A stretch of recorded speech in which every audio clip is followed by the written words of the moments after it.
Bismillahirrahmanirrahim. Qala al-mu'allif rahimahullah ta'ala wa nafa'ana bihi wa bi'ulumihi wa asrarihi fid dharain amin. Bismillahirrahmanirrahim. Wassalatu wassalamu ala asyrafil anbiya'i wal mursalin sayyidina nabiyyina maulana Muhammadin. Qala al-mu'allif Syekh Salim bin Abdullah bin Sa'ad bin Abdullah bin Junayd rahimahullah ta'ala wa nafa'ana bihi. Bismillahirrahmanirrahim. Bismillahirrahmanirrahim. Asma'allah Ar-Rahman wala sa'asa'inna bil akhirat Ar-Rahim wala sa'asa'inna bil akhirat. Alhamdulillah, utawi sekalian dipuji. Jadi Bismillahirrahmanirrahim itu seringkali para ulama meletakkan di dalam awal daripada karangannya, dan gunanya untuk tak berbukan, gunanya untuk memperbaiki iktidaan kita bila ikut kitab Al-Quran. Makanya diterangkan dalam kitab Ad-Dalailun Nafi'ah karyanya Syekh Shalih wa yabtadi kullu mu'allifin kitabahu bil basmalah iktidaan bi kitabillahi aziz. Jadi niatnya itu ikut kitab Al-Quran, karena kitab Al-Quran diawali dengan Bismillahirrahmanirrahim. Bismillahirrahmanirrahim itu banyak faedahnya kalau kita mau baca. Sampai diterangkan ada sebagian cerita yang menerangkan kalau ada suami istri sama baca Bismillahirrahmanirrahim, ya, sampai suaminya mangkel. Akhirnya suaminya ngasih barang ke istrinya untuk disimpan. Akhirnya istrinya menerima, taruh di setiap yang buka Bismillah. Untuk kemarin Bismillahirrahmanirrahim, buka peti Bismillahirrahmanirrahim, untuk peti Bismillahirrahmanirrahim. Akhirnya suaminya di mana dia letakkan barang, diambillah barang tersebut, dilempar ke sumur. Keesokan harinya suami datang ke istrinya karena menjadi makan. Datang istrinya belum ada lagi Bismillahirrahmanirrahim, buka. Kemudian Bismillahirrahmanirrahim dibuka itu barangnya dari situ. Ketika itu suaminya kaget, dan Masya Allah itulah faedah dari Bismillahirrahmanirrahim. Banyak yang faedah. Kalau bisa setiap hari itu baca Bismillahirrahmanirrahim, ini Bismillahirrahmanirrahim.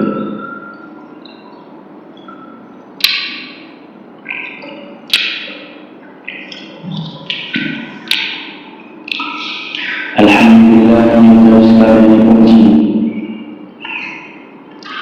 Bismillahirrahmanirrahim memiliki hukum. Kalau kita dalam Nafi'ah, hukum Bismillahirrahmanirrahim karena wajib, sunnah, mubah, makruh, atau bahkan haram. Kapan wajib? Ketika kita membaca Fatihah di dalam sholat menurut Imam Syafi'i itu wajib Bismillahirrahmanirrahim. Sunnah ketika kita melakukan sesuatu sunnah atau melakukan sesuatu yang bagus-bagus, itu kalau bisa kita diawali dengan Bismillahirrahmanirrahim. Ada maqalah atau hadis yang mengatakan ini berkuli ahli wa kulli ahli tibahin dalam keadaan Bismillahirrahmanirrahim bahwa atau enggak. Jadi setiap perkara yang bagus kalau diawali dengan Bismillahirrahmanirrahim maka kurang berkah atau terputus berkah. Ada yang mengubah, yang mana ketika nggak ada kemuliaan di dalamnya, nggak ada apa-apa, cuma kita baca Bismillah, itu mubah. Seperti kita memindahkan suatu benda ke tempat yang lain, itu mubah. Ada yang mengaku ketika kita mencabut ubah dalam kita dalam Nafi'ah. Ada yang punya haram. Ketika kita menggunakan masjid, lalu baca Bismillahirrahmanirrahim, ini haram. Ya, itu haram. Kalau dalam hal ini Allah Ta'ala dipuji. Jika itu keagungan Gusti Allah Rabbil Alamin yang maha kabeh. Alhamdulillah. Kita harus selalu syukur kepada ulama para ulama mengawali kita dengan bersyukur kepada Allah. Karena kalau namanya kita bersyukur, Allah akan tambah kenikmatan itu. Kita ampun nikmat Allah yang bersyukur karena Allah semoga ada bisa ampun. Itulah misi. Ya, gimana itu kita lakukan? Kalau namanya orang bersyukur, la in syakartum la azidannakum wa la in kafartum inna 'adzabi lasyadid. La in syakartum la azidannakum wa la in kafartum tambahan. Jadi para ulama mengawali kitab-kitabnya selalu bismillah juga dengan alhamdulillah, dengan minta ditambah keberkahan yang ada dalam kitab ditambah. Alhamdulillah segala puji bagi syukur. Syukur apa yang hanya bilisan, ada kali berfi'il. Bilisan hanya baca alhamdulillah. Syukur Allah jami'i hamdulillah afdal. Kalau yang berfi'il, syukur dengan cara apa? Dengan cara meletakkan apa yang Allah telah beri kepada kita ke tempat yang benar. Allah berikan kita mata, letakkan ke dalam tempat yang benar. Itu syukur namanya. Tangan, mulut, kaki semua kita letakkan dalam tempat yang benar. Itu namanya syukur. Kalau kita letakkan dalam tempat yang jelek, ya salah. Itu namanya zalim. Oleh dikasih nikmat malah zalim. Rabbil Alamin namanya yang maha kabeh. Tuhan gak ada hasil Allah. Gak ada Tuhan lagi. Wabillahi taufiq. Alhamdulillah. Wabillahi taufiq. Wabillahi taufiq nasta'in. Jarak itu sampai usul. Alam dunia yang atas ibram berwati dan aku. Jadi kepada Allah kita minta pertolongan terhadap semua urusan dunia, semua urusan agama. Allah semuanya menolong kita. Gak ada yang menolong kita selain Allah. Siapa lagi yang menolong kita selain Allah? Manusia. Manusia kalau menolong kita, siapa ikutnya yang menolong kita? Allah. Siapa manusia, siapa ikutnya yang menolong kita? Allah. Tapi kan kalau kita ditolong oleh manusia, manusia bisa capek menolong kita. Tapi Allah tidak. Contoh, ada cerita yang menerangkan tentang pertolongan manusia itu bisa capek. Seseorang ahli menolong orang lain, dites sama orang lain, dimintai tanah sedikit, dimintai tanah 2 kali, dimintai tanah 3 kali, sampai beberapa kali baru dia marah. Syuf, siapa yang menolong? Allah Jalla Jalla wa Ta'ala yang mulia. Nanti minta apa aja Allah, tolong sama. Gak ada perhitungan. Kadang kita maksiat kepada Allah, Allah tetap menolong anda. Coba muncul Inna Allah Ghafurur Rahim. Wassalamu memberikan ampun kepada kita. Allah juga memberikan rahmat kasih sayang pertolongan kepada kita. Semua berurusan dunia, semua urusan akhirat, semua urusan agama, pasrahkan semua Allah.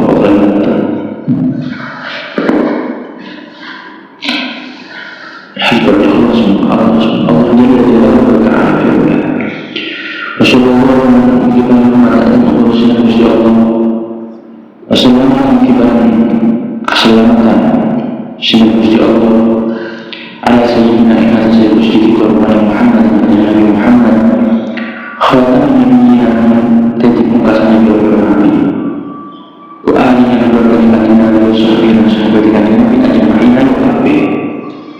Salawat serta salam semoga Allah curahkan kepada baginda Nabi yang merupakan akhir dua Nabi. Kalau sampai ada Nabi yang mau Nabi setelah Nabi itu palsu. Itu benar-benar Nabi palsu. Yang benar-benar Nabi akhir sebenarnya Nabi Muhammad dari utus Nabi Muhammad. Misalnya Nabi Muhammad ada Muslimah al-Kadzdzab atau Nabi, dia coba niru mukjizat yang pernah dilakukan oleh Nabi. Seperti apa contohnya? Seperti halnya Nabi Muhammad pernah meludah ke sumur, akhirnya sumur tersebut wangi, terus sumur tersebut mengalir airnya, terus mati. Saya ada meludah ke dalam sumurnya bau, langsung hilang air. Orang-orang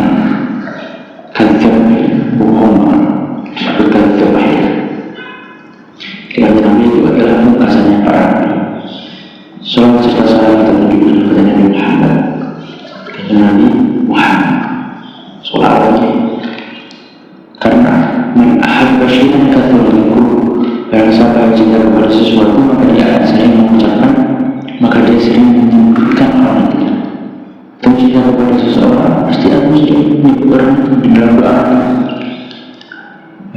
Orang tersebut belum tentu komik, orang tersebut belum tentu balas cinta itu.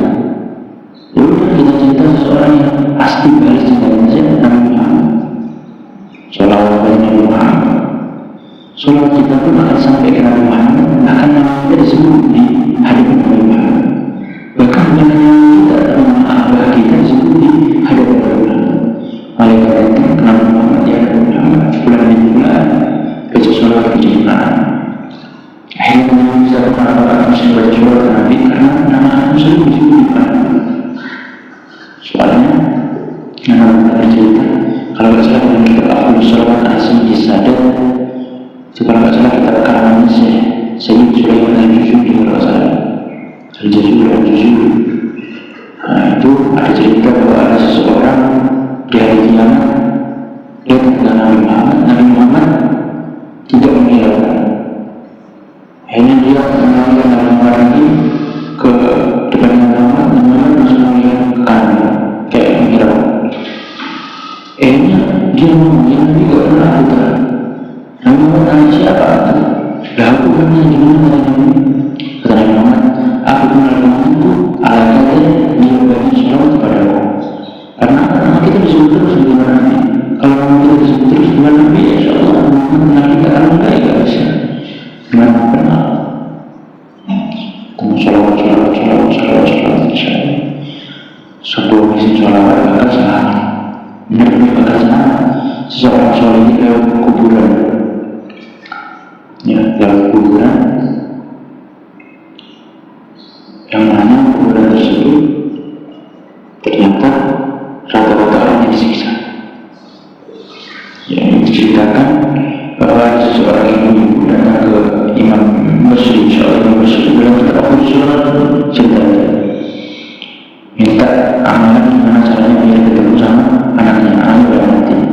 Kasih amalan, ibunya ngamalin amalan itu bangun-bangun ibunya kaget karena lihat anaknya disiksa di neraka.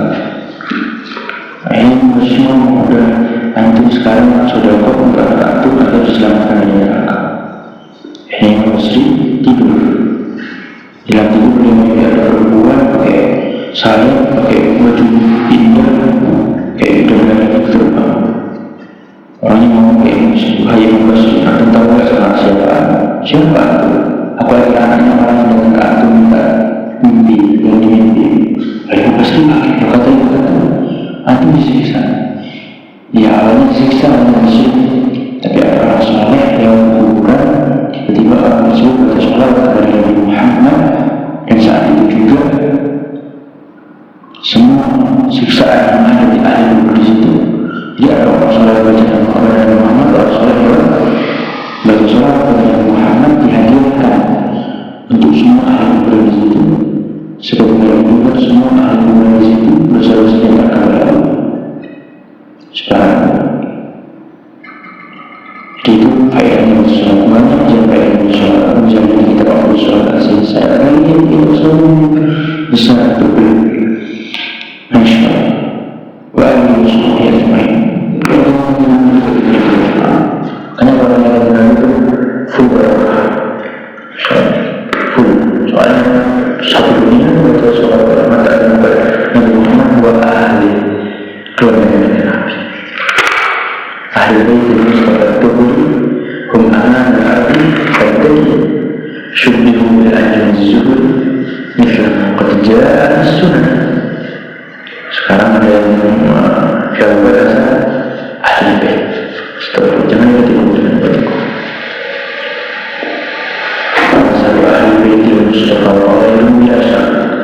Agak syaitan nada itu juga dan tetap gak ada penolakan lainnya. Ya, nggak boleh kita ikut. Rasulullah aja. Jadi faedah sholat banyak, enggak bisa satu. Keutamaan ahli juga banyak, keutamaan sahabat juga banyak. Walau tidak boleh ahli orang